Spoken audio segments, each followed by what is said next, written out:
Hi there, welcome to the mission. It's Pla here, and today I'm going to tie a bass popper, a frog bass popper that I like to tie. I'll be using Arno Laubscher's Gnarly Headz that have just come out, and this is one version that I'm tying here, and I've got a whole lot of other versions which I'm going to show you later. We're tying this head primarily for smallmouth or largemouth bass. I'm tying in a weed guard and rubber legs.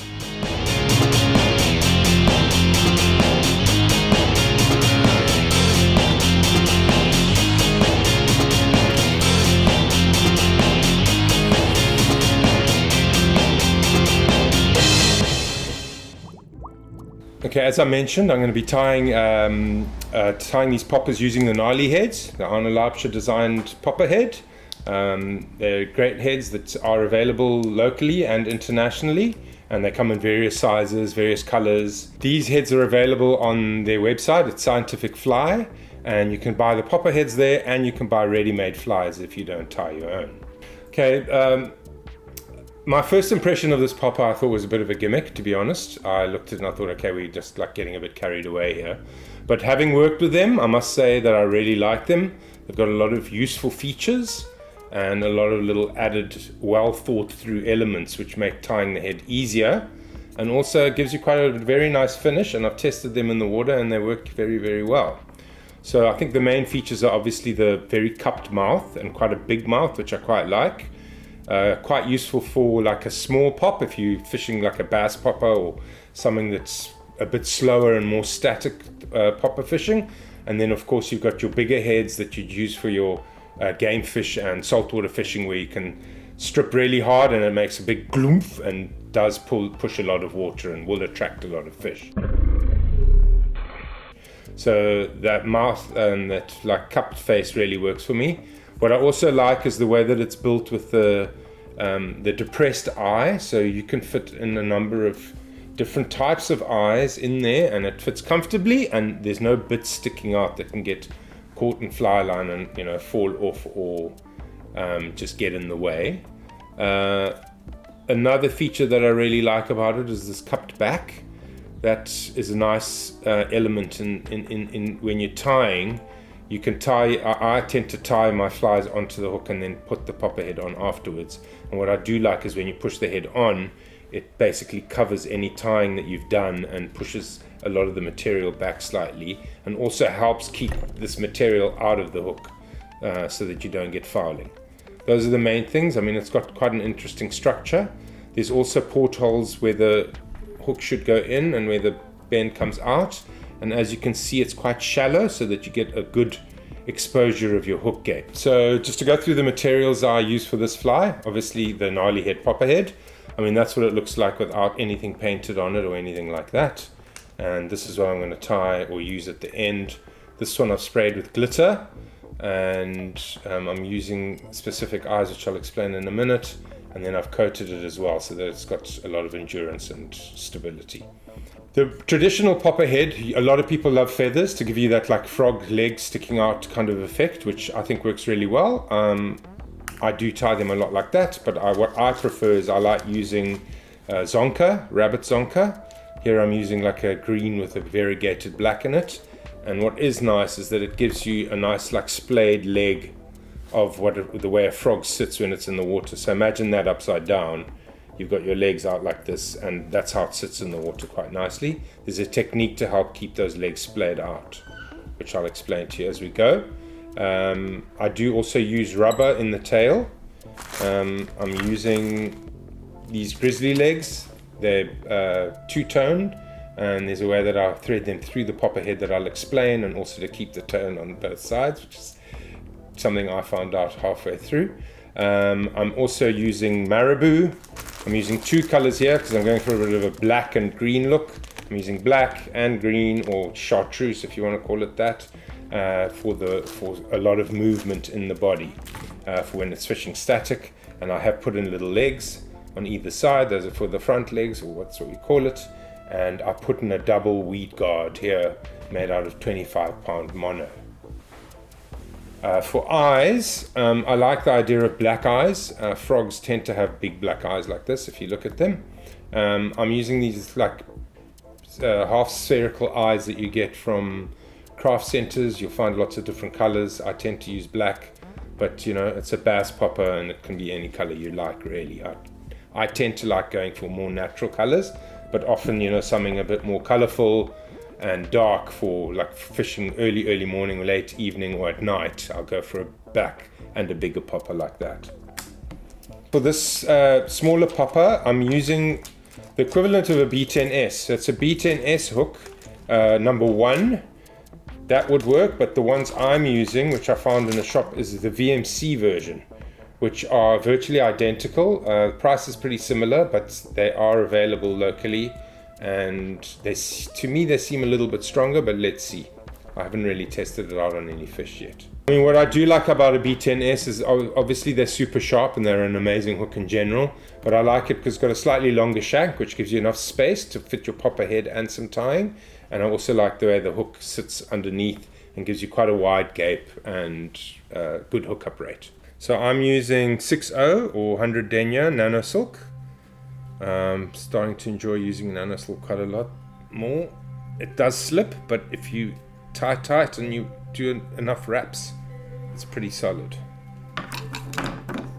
So I'll take this all the way to the back, and as mentioned, I'm going to put in a weed guard, and I'm going to build the fly and then add the popper head at the end. So what I do now is I take the thread all the way down and around the bend for the weed guard, and you need to put a good solid base, because one thing about weed guards is they're a pain when they fall out.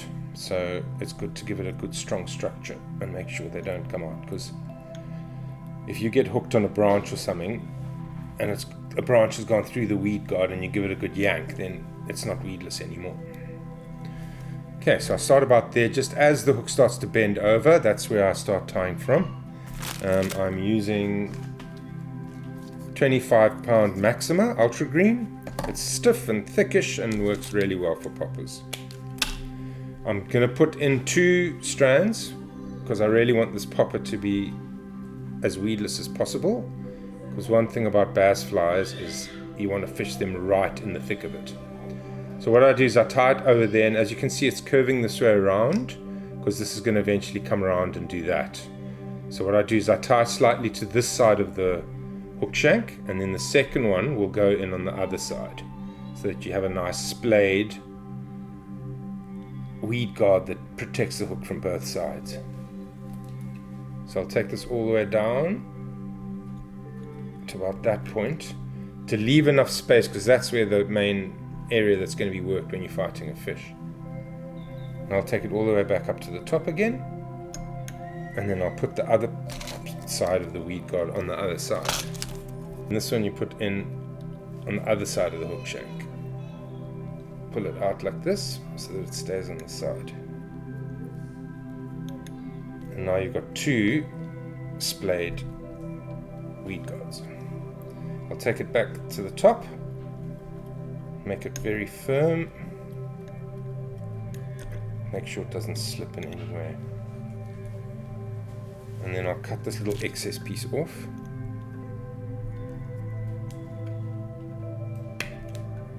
And just neaten it up so that it's nice and clean.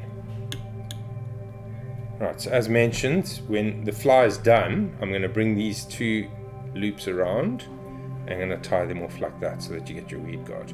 What is important, there's 2 ways of connecting a weed guard. I'll show you later, but in this case, what I'll do is make sure that there's enough space here so that I can tie the weed guards in just in front on the hook shank. Some bigger hooks you can put the fly line through here and tie it off, but that doesn't leave you enough space for when you tie the fly on. Okay, the next step, what's very important, is to work out the distance that you can tie into. So as mentioned, I need a bit of space in the front, and you can see that I've got a gap there, but also to take into consideration is that there's quite a big indent there, so you want to tie to the most internal point there so that when this slides on, it pushes back your material and covers your tying point quite well. So in this case, I can mark this with a pen to make sure I don't go too far. Have that distance, give it a bit of space for the weed guard. You can see there, I'll mark it here, and then I'll give it a little bit extra for where the indent is, which is here, and then I must make sure I tie up to that point.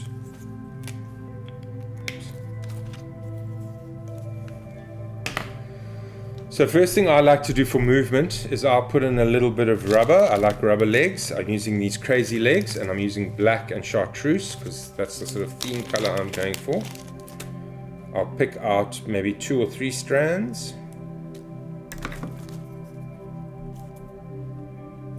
And these I'm obviously going to fold in half like this and put them on. So in this case there'll be 4 legs, and I want to put in an extra one. And they're not legs, these specifically, but they create movement, and is a very nice element for a bass popper when it's sitting statically on the surface. These I'll just tie off right behind on the bend of the hook shank. I'll measure them out so they're quite accurately together, but give them some space and a bit of staggering so that they flutter nicely out the back.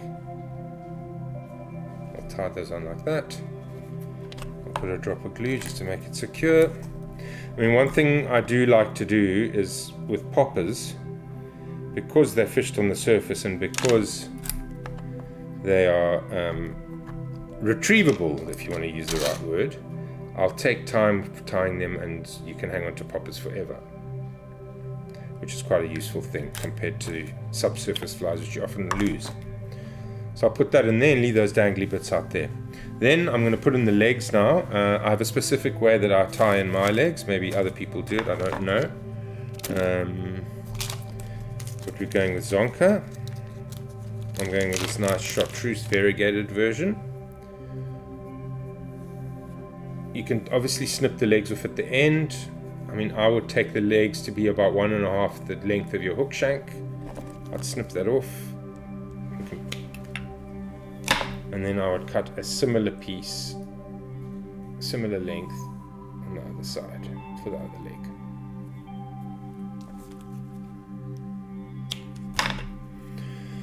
And then what I do, I mean, what you want is you want these legs to splay out. Get rid of this fluff. You want these legs to splay out, and often what will happen is the zonker will just do this. So what I do is I clear a bit of this section here, I snip this off, and I tie them in reverse. So give yourself a bit of space like that. Clean that off so you got some space. And what this will do is it'll make the legs stand out, and you can see the taper of the legs as the furs on the outside. So just there, I'll tie that off in that position. Like that. Secure it. Go back a bit. And then I'll put the other one on the other side. As you can see, it's already sticking out that way. I'll do the same thing with the other side. Clear a bit of the fur away. To expose just the leather. And then I'll tie this in reverse here. Just like that.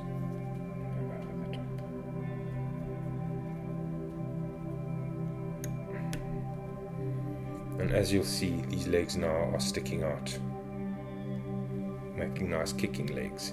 So then you tie in the other leg on the other side, and then neaten this up at the back here.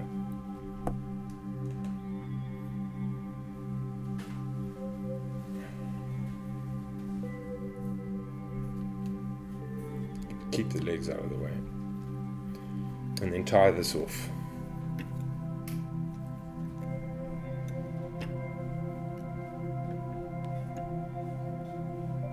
1/2 inch.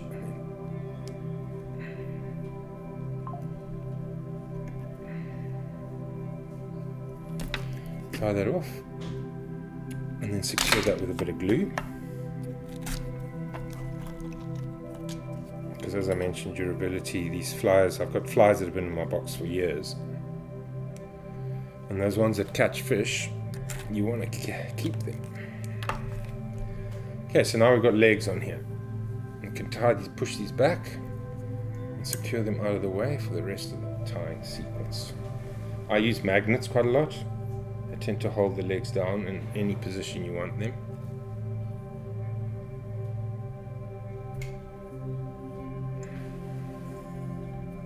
Make sure your legs are straight, otherwise they hang skew. And the thing is when you're fishing a popper, for bass specifically, you fish them quite slowly often. I mean, there's techniques which I can explain to you a bit later of how you fish them. But often static is one of the best ways. Giving it a slight twitch will attract takes when moving it fast, and popping loudly won't work. So now what we want to do is you want to put in marabou. As you can see, my mark's still there, so I must make sure I don't go too far forward. I tie in my thread, just in front of those legs. Just moisturize these again so it stays out of the way.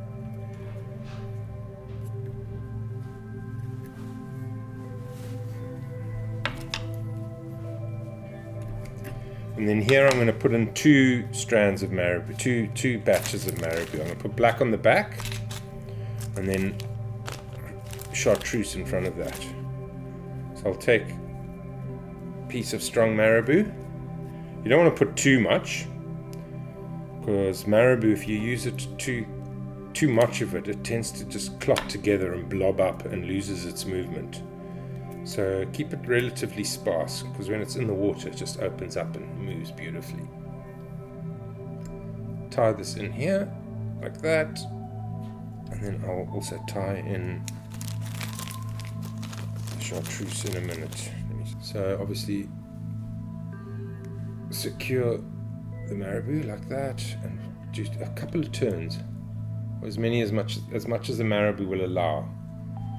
That's one. And always keep pushing it back, because you always want your flow going backwards. I can put in one more turn here. You don't want too much black either. I mean, it's a light colored frog in general, so it's just to give it a bit of a feeling. Secure that.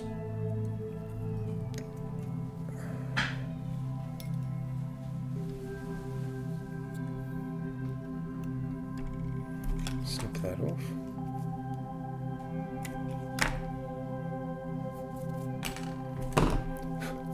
Brush it back a bit. Yep, and then we put in the chartreuse right behind that, in front of that.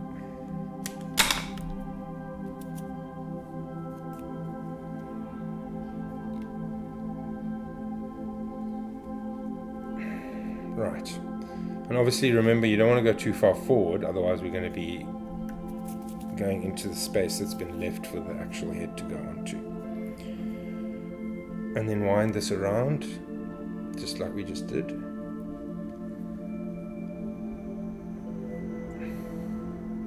As mentioned, not too many turns, and don't move too far forward.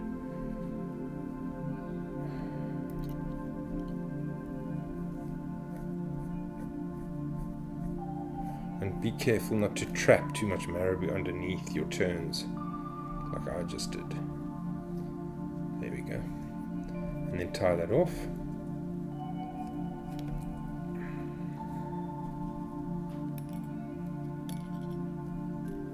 And snip off the excess. So now you've got nice marabou body right there. Okay, I tend to just go slightly back onto the marabou to hold it down securely. And now we've got this beautiful piece on the back. So now if you get your head, here's a beautiful head. Okay, so I'm going to be using this head which I've already colored. There's like a bit of a traditional thing with a red face of a popper. I've used like a green glitter spray on top, and then I've used these craft eyes to give you that sort of big, bulgy, black-eyed frog look. And that's going to slide on here in a minute. I just want to show you one more step. So what is good is to build something underneath here for this popper to stick on. I think sticking poppers on is quite a technique. Often they fall off, and what I do is I tie in a piece of feather or something similar, just to give it a bit of bulk and to hold it down. Or you can use dubbing or something like that. So I use like a piece of feather that I've already been using probably, and I'll tie that in just to give something for the glue to grip onto. Take this back and then do the same thing. I mean, obviously you can use something else, but I'm just using what's available to me here. It works just fine. And then I'll give this a good wrapping and a solid base for the glue to stick to. I'll take it all the way back. Right, so now you've got your back end sorted out. Now remember, when we put this on and when we put the glue, we've got to leave a gap here. So I'll tie this off.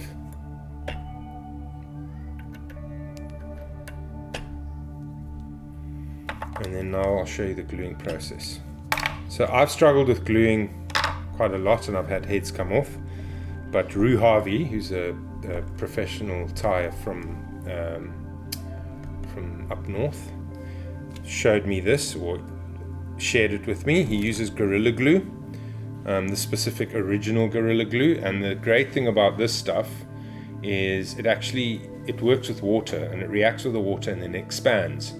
So I'll wet this hook section, and then I'll spray the glue again. I'll put glue on and then I'll spray it again, and then I'll slide the popper on. And then what that does is that glue expands. And it's very important not to put too much, because if you put too much, it starts coming out the front and the back, and it's pretty awful. So it turns into a bit of a foam and enlarges and really holds a popper in place really, really well. There are portholes already, but you do need to use a needle to just make sure that your flower is going to go in the right direction.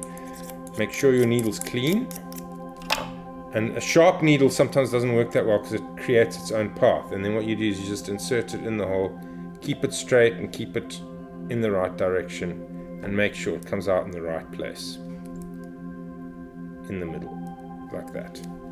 Okay, keep it in there, just so that it creates that space for you.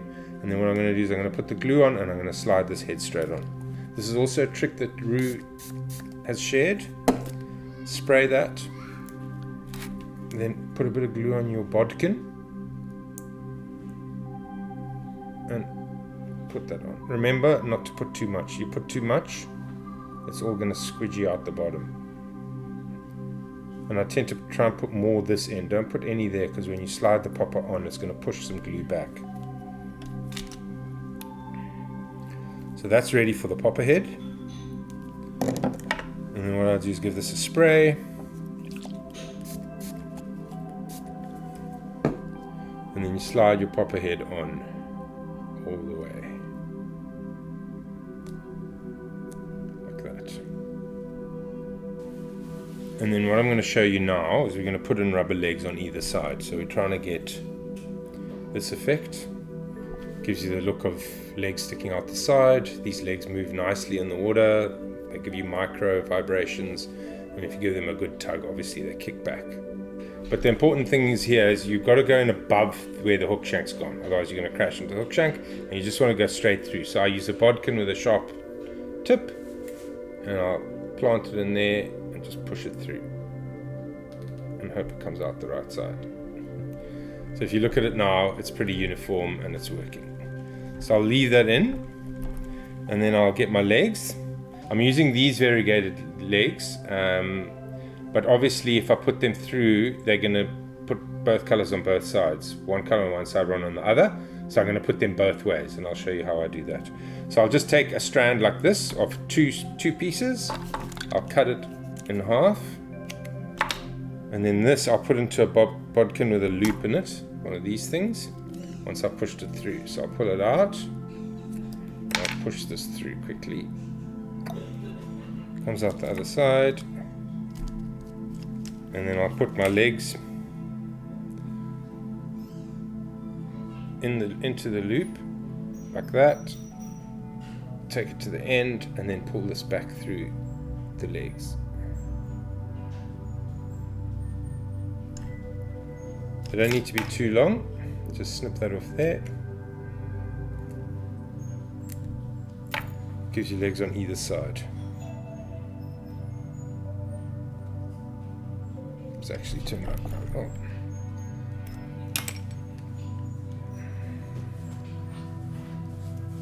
Okay, I don't know why, but these ones went through nicely. And now we've got colors on both sides.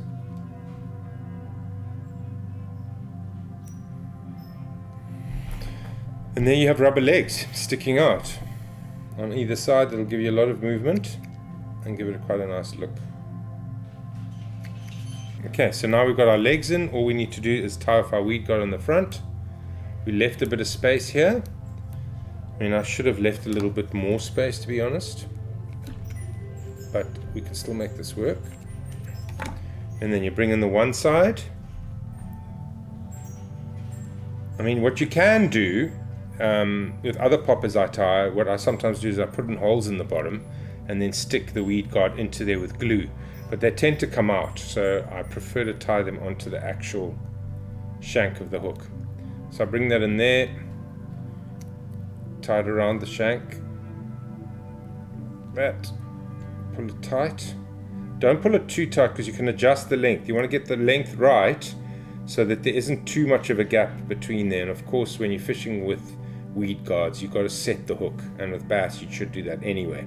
So you strike quite hard when you set the hook. So set that one there. And then we'll set our second one on the other side. Take it from here. Make sure you miss the legs and everything. And the marabou. And you bring it in on the side like this. So you hold it in place, go around, give it a couple of turns just so that it's secure to the eye. And then you can adjust the length by pulling it slightly. Yeah, I went too far that time. As you can see now, it's giving you a nice length. Let's pull this one a bit more. This one a bit more. Just so that they're uniform.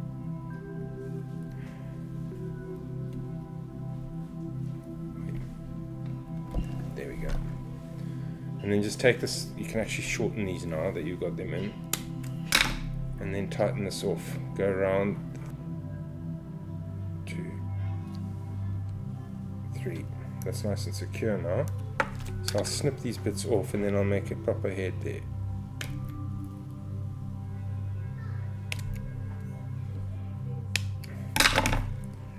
Right. Normally I would put a head on without it being painted, and I would do that afterwards, but just for visual effect it's better giving you the head painted already. Make that nice and secure, tighten it off, and here I use super glue to make sure it's secure and solid.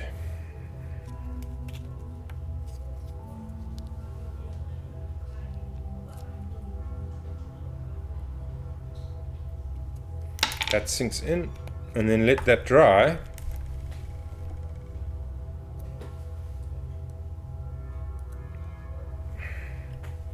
And what I like to do is I also put in like a little taper on the legs, just because it looks nice.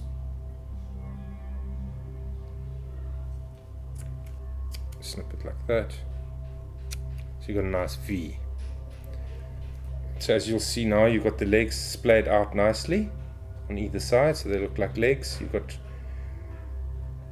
rubber at the back here, which will move nicely too, and you've got your small rubber legs on the side with movement, and you've got a weed guard to protect you from weeds. So that's your frog popper. As I mentioned, you can do different heads. I mean, here's one that I use Sharpies on, and I've coated these with Gorilla Clear Glue, which Rue Harvey also introduced me to, and I must admit, I really like the finish. It's very similar to Patex, which I didn't realize. Gives a nice, solid, durable finish. And with poppers, because you don't lose them that much, you can always pull them out of the trees and the weeds. It's nice to spend time with them and give them something so that they last. You can use bigger sizes, obviously. Here I've used a much bigger hook. This is the Arex Trout Predator hook. Don't know why they make them so big, but they work great for bass poppers. This I would use more in the evening and at night, and then you can go really big with something like that, which is not tied for anything specific, but I played with the head and had a bit of fun, and it's quite a beautiful fly.